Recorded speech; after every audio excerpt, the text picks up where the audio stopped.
I just made the switch to the Charles Schwab Debit Card. Let me tell you why, and show you what it looks like. Howdy, I'm Hutch, and today I'm going to be talking about the Charles Schwab Debit Card, why I just switched to it, and why it might make sense for you to pick it up as well. First things first, in order to be eligible to get this debit card, you must have an investor checking account with Charles Schwab. Sounds like a fancy name, but in actuality, this is just like any other checking account that you would find at a more traditional bank like Bank of America, Chase, or Wells Fargo. One key difference here, however, is that as part of opening up an investor checking account, you'll also automatically be opening up a brokerage account with Charles Schwab.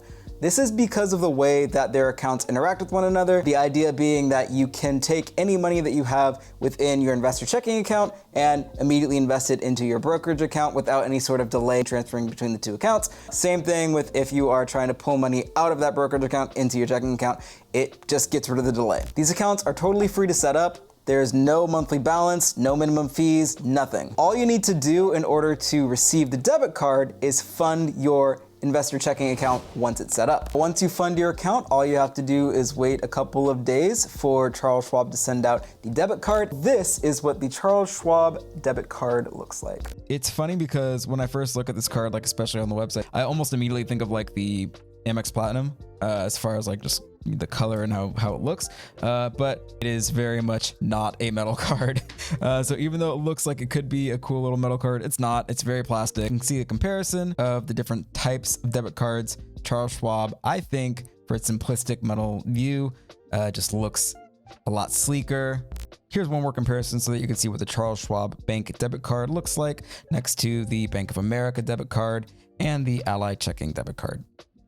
So let's talk about some of the benefits of this card. First, it's a contactless debit card, so no need to worry about sliding in your card at some card reader. You can just tap it and go. At most places that will accept any sort of NFT, that's not what it's called. If there is an option to tap and pay, you can do that with this debit card. If you have a physical check, you can take a picture of that check with your smartphone and then send that copy of the check to deposit into your bank account. This card also has no foreign transaction fees, so if you're abroad and you need to spend money, no worries about having any sort of foreign transaction fees being hit to your account. But the biggest benefit of this card by far, and the reason why I think this will make sense for me, is that there are no ATM withdrawal fees anywhere in the world.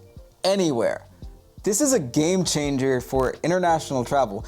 As far as I'm aware, there's no other debit card that will charge you no ATM fees whatsoever for withdrawing at any ATM around the world. The way that this works is if you do have to withdraw money from an ATM that does charge you a fee, Charles Schwab refunds 100% of those ATM withdrawal fees at the end of the month. One really cool thing that I think people might also forget about is that this isn't just international. This works nationally as well. Any ATM that you go to that you need to withdraw money from your account, if it gets hit with an ATM withdrawal fee, no worries, Charles Schwab is going to reimburse you that fee. And another side benefit, if you happen to frequent airports, by having this card and withdrawing money from an ATM directly, you can avoid those horrible exchange rates. But with every great product, there must be some drawbacks, right? There are a few, but in all honesty, I don't think they're that big of deal breakers. In fact, they're not even really a consideration for me. But in an effort of fairness, I'm gonna go through some of the drawbacks of this debit card. First and foremost, you can't deposit any cash.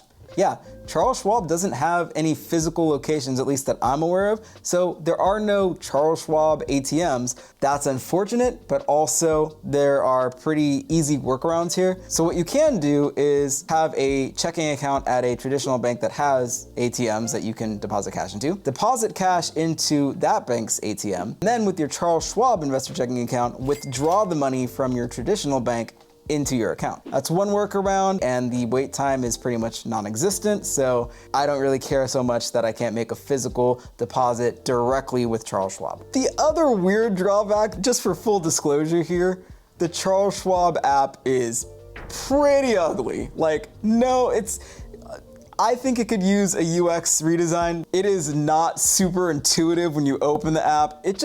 I don't know a better way to say it other than it is not an appealing looking app. It took me a while to kind of get used to the way that it's formatted and how it looks. I will say, Compared to like some other apps out there, maybe you can make the argument that this is more geared towards a professional, like almost investor type style look.